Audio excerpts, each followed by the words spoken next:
तो हमने क्या देखा, इलेक्ट्रॉन ट्रांसपोर्ट सिस्टम में बहुत सारे इलेक्ट्रॉन एक्सेप्टर्स हैं। क्या है? एक्सेप्टर्स। आवाज कहाँ से आ रही है?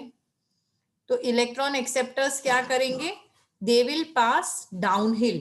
डाउनहिल का मतलब है, what do I mean by downhill? अगर आप एक ऑक्सीडेशन रिडक्शन पोटेंशियल स्केल देखते हैं तो it is moving from higher oxidation potential to lower oxidation potential. देखो, हर एक एलिमेंट उसका एक ऑक्सीडेशन रिडक्शन पोटेंशियल होता है। केमिस्ट्री में आप इसको वैल्यूज के साथ पढ़ेंगे।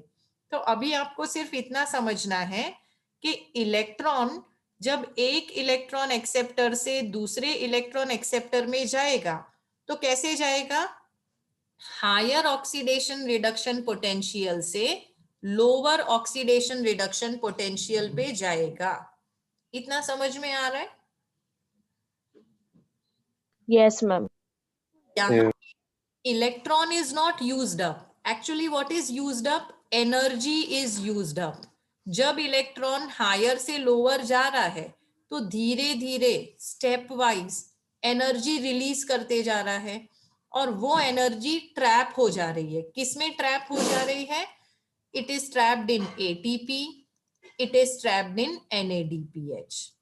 ओके, तो यहाँ पे बेसिकली क्या हो रहा था, फिर से शुरू करते हैं। हमारा इलेक्ट्रॉन मूव कर रहा है, कहाँ से कहाँ मूव कर रहा है? इलेक्ट्रॉन ट्रांसपोर्ट सिस्टम में एक इलेक्ट्रॉन एक्सेप्टर से दूसरे इलेक्ट्रॉन एक्सेप्टर मूव कर रहा है।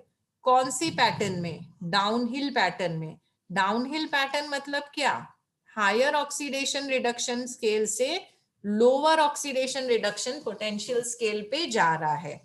So it is not used up, it is being passed from one pigment to other pigment of photosystem 1। यानी देखो, ये इलेक्ट्रॉन पिक किसने किया था? PS2 ने पिक किया था। अब कहाँ पहुंच गया? अब पहुंच गया PS1 पे। ठीक है, सो यहां जैसे ही PS1 पे पहुंचा इलेक्ट्रॉन तो इसको वापस से किसने पिकअप कर लिया? दूसरे एक्सेप्टर मॉलिक्यूल ने पिकअप कर लिया। मतलब ये यहां से शुरू हुआ, फिर यहां आया, फिर यहां गया। तो इस तरह की जो स्कीम है इसको क्या बोलेंगे? इसको Z स्कीम बोलेंगे। तो Z स्कीम में दोनों चीजें इन्वॉल्व हैं। कौन सी दोनों चीजें इन्वॉल्व हैं? PS2 and PS1. So it is transferred to the acceptor molecule which has greater redox potential. फिर तो देखो, पहले यहाँ पे इलेक्ट्रॉन एक्साइट हुआ, यहाँ पहुंचा, now it is moving downhill, now it is again absorbing energy, moving uphill, और फाइनली ये इलेक्ट्रॉन कहाँ गया? फाइनली ये इलेक्ट्रॉन गया NADP प्लस पे। अब after it reaches to NADP plus, अब ये NADP प्लस ने इलेक्ट्रॉन एक्सेप्ट कर लिया। जब वो इलेक्ट्रॉन एक्सेप्ट करेगा ना, तब वो प्रोटॉन भी एक्सेप्ट करेगा, साथ साथ में होगा ये। तो जब वो इलेक्ट्रॉन एक्सेप्ट कर रहा है तब वो प्रोटॉन भी एक्सेप्ट कर रहा है, और इसका क्या हो जा रहा है? इसका रिडक्शन हो जा रहा है। तो जो NADP प्लस था, अब बताए वो क्या बन जाएगा? अब वो बन जाएगा NADPH। तो देखो इसने क्या किया, इसने इलेक्ट्रॉन एक्सेप्ट किया, और क्या किया इसने? हाइड्रोजन ऐड हुआ इसमें। What are all these? These are reduction reaction. तो बेसिकली हुआ क्या? ऑक्सीडेशन रिडक्शन पोटेंशियल स्केल पे मूव करते करते करते करते लास्ट में उसने किसको रेड्यूस किया? NADP को रेड्यूस किया। तो आपके पास NADPH इकट्ठा होता जाएगा, जो कि डार्क रिएक्शन में काम आने वाला है। तो बेसिकली लाइट रिएक्शन में क्या हुआ? बेसिकली अगर मैं प्रोडक्ट सोचूं लाइट रिएक्शन में, तो NADP plus, I should write it like this reaction is taking place. NADP plus H plus electron gives you NADPH plus H plus। समझ में आया? तो ये जो पूरा स्कीम था इसको बोलेंगे Z scheme. Because of the shape, क्योंकि वो ऐसा जा रहा है इसलिए। समझ आया बच्चों ये स्लाइड? कुछ डाउट है तो? Yes ma'am. No madam. Okay, आगे जाने दूं? Yes yes. बात की कि दो फोटो सिस्टम है, फोटो सिस्टम 2 और फोटो सिस्टम 1। फटाफट से बताओ, फोटो सिस्टम 1 कौन सी लाइट एब्जॉर्ब कर रहा है? Photo system 1 700 nm। 700 ये वाला, फोटो सिस्टम 2 वाला 680 नैनोमीटर। अब देखो जेड स्कीम में क्या हुआ। ये आपका क्लोरोफिल का light harvesting molecule, light harvesting complex है। यहाँ पे आपका रिएक्शन सेंटर है, उसने इलेक्ट्रॉन पिक किया और अब वो गया हायर एनर्जी स्टेट में। क्यों? क्योंकि यहाँ पे फोटॉन्स अवेलेबल हैं, सनलाइट अवेलेबल है, इसलिए अभी ये अपहिल मूव किया, अब ये डाउनहिल मूव कर रहा है। ठीक है, इलेक्ट्रॉन ट्रांसपोर्ट सिस्टम में जाते जाते जाते जाते कहाँ पहुंच गया? ये पहुंच गया PS2 में। देखो शुरू हुआ था PS2 में, सॉरी, और पहुंच गया PS1 में। वापस इसने सनलाइट एब्जॉर्ब किया, फोटॉन्स एब्जॉर्ब किए, वापस एक्साइट हो गया। अब वापस it has to give away that energy, it has to give away that electron. तो वो इलेक्ट्रॉन उसने किसको दे दिया? NADP को दे दिया। और NADP क्या बन गया?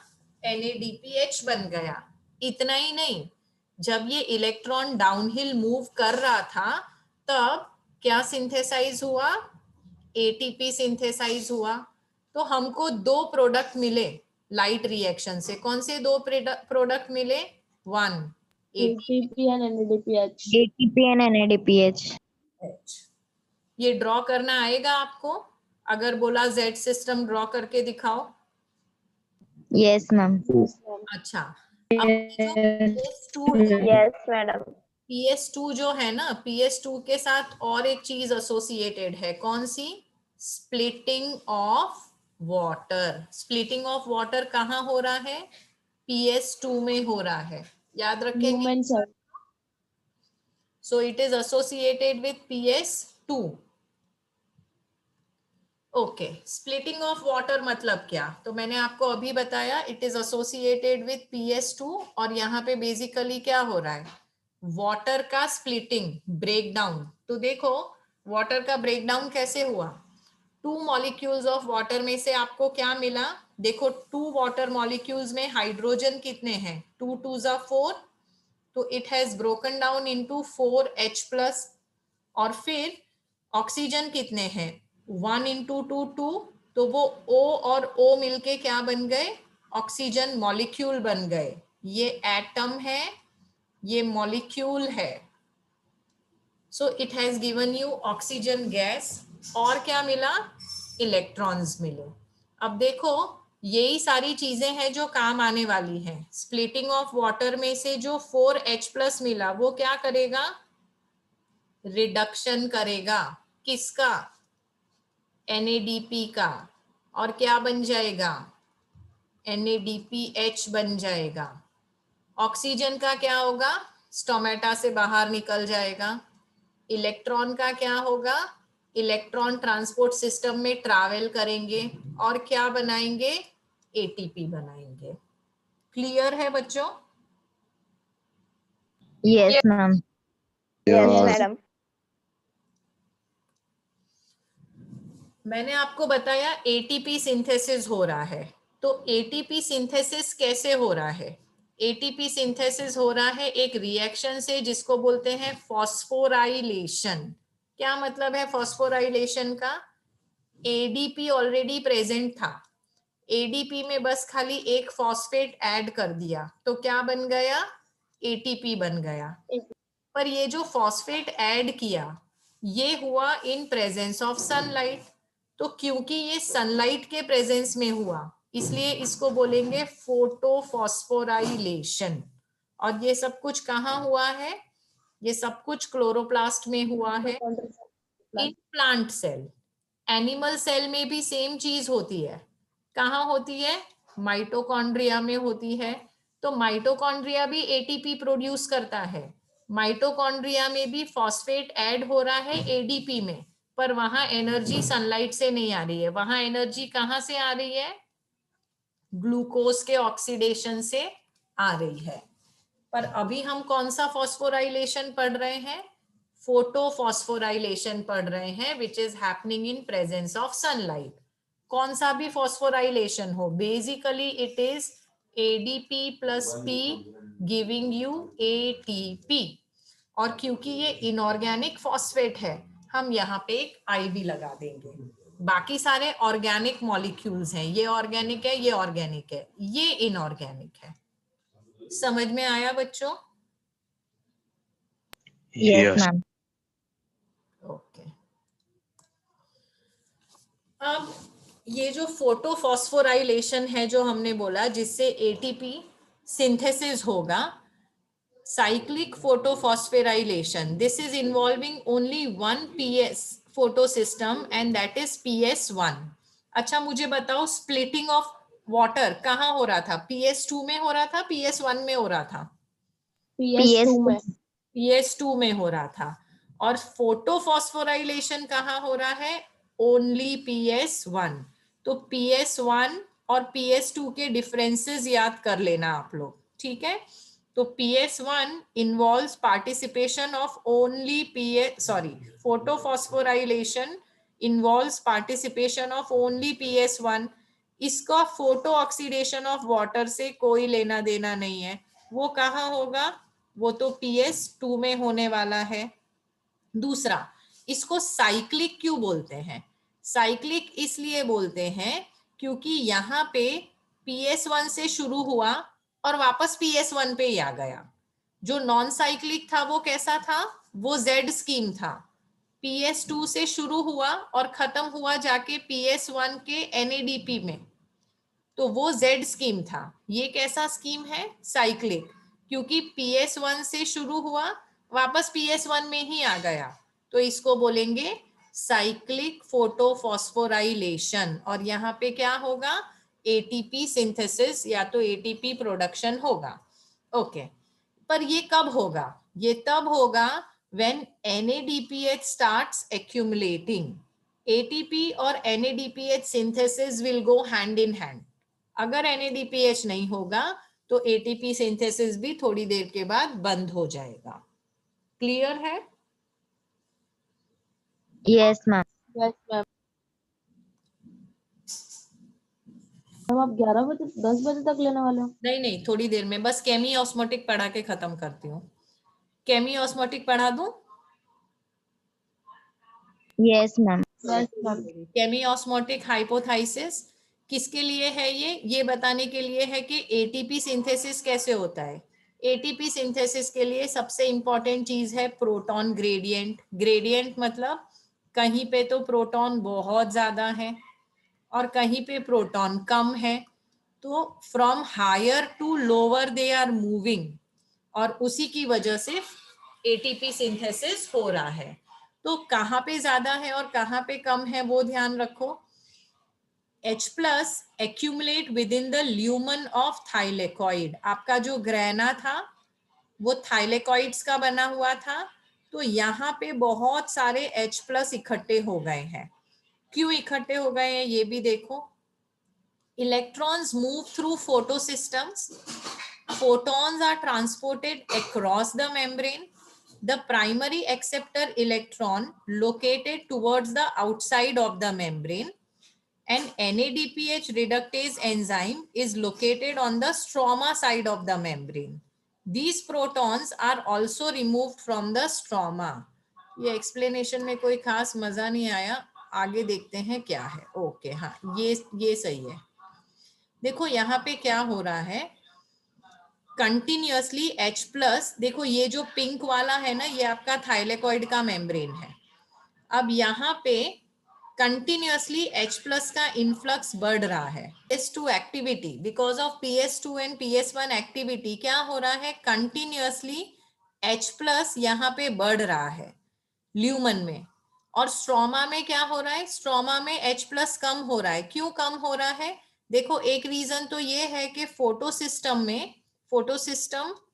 1 में continuously H+ is used for reduction of NADPH, तो उसकी वजह से कंटिन्यूअसली स्ट्रोमा में से H+ निकल जा रहा है। दूसरा क्या हो रहा है, whenever electron transport is occurring, electron के साथ साथ H+ भी ट्रांसपोर्ट कर रहा है, तो H+ कंटिन्यूअसली अंदर आ रहा है। क्यों अंदर आ रहा है, क्योंकि जब इलेक्ट्रॉन ट्रांसपोर्ट सिस्टम में इलेक्ट्रॉन एक इलेक्ट्रॉन एक्सेप्टर से दूसरे इलेक्ट्रॉन एक्सेप्टर जा रहा है, तब continuously H+ is moving inside. देखो यहाँ पे एक मेंबर भी बताया है इलेक्ट्रॉन ट्रांसपोर्ट सिस्टम का, cytochrome b and cytochrome f. तो जब इलेक्ट्रॉन यहां से यहां जाएगा या तो यहां से यहां जाएगा, तब H+ अंदर जाएगा। तो एक तो यहां से H+ कम हो गया, ल्यूमेन में चला गया। दूसरा H+ कहाँ यूज हो गया, NADPH के रिडक्शन के लिए। तो ये सारी चीजों की वजह से एक ग्रेडियंट क्रिएट हो गया। ग्रेडियंट क्रिएट हो गया मतलब यहाँ पे H+ इज मोर, कहाँ पे, ल्यूमेन में अंदर। और स्ट्रोमा में, ये भी स्ट्रोमा है और ये भी स्ट्रोमा है, स्ट्रोमा में H+ इज लेस। अब क्या करेंगे, ये ग्रेडियंट को ब्रेक करने की कोशिश करेंगे। It will move from higher to lower value. जब वो यहां से बाहर जाएगा, तब ATP सिंथेसिस ADP को ATP में कन्वर्ट कर देगा। मतलब जितनी बार H+ बाहर जाएगा, उतनी बार ATP बनेगा। अपना अपना टेक्स्ट बुक खोलो, मैंने आपको लिखवाया था कि कितना H+ ट्रैवल करेगा, तब जाके 1 ATP बनेगा। How many H+ have to move out in order to synthesize 1 ATP? कौन से क्वेश्चंस अभी तक हैं जो आप इंपॉर्टेंट क्वेश्चंस एग्जाम में एक्सपेक्ट कर सकते हैं?